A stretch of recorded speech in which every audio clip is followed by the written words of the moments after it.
suka-suka hati kalian. Ini enak banget. Insya Allah tabarakallah. Ke sambal nih. Nah.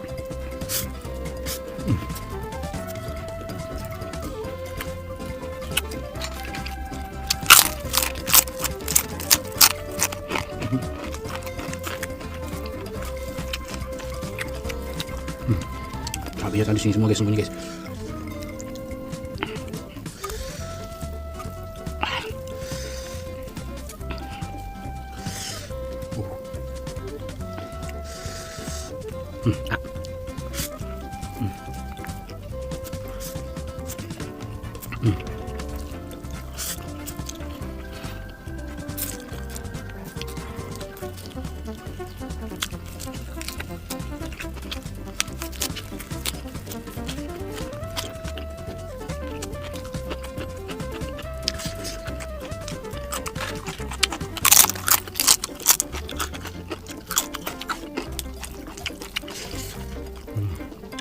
Masuk geprek nih.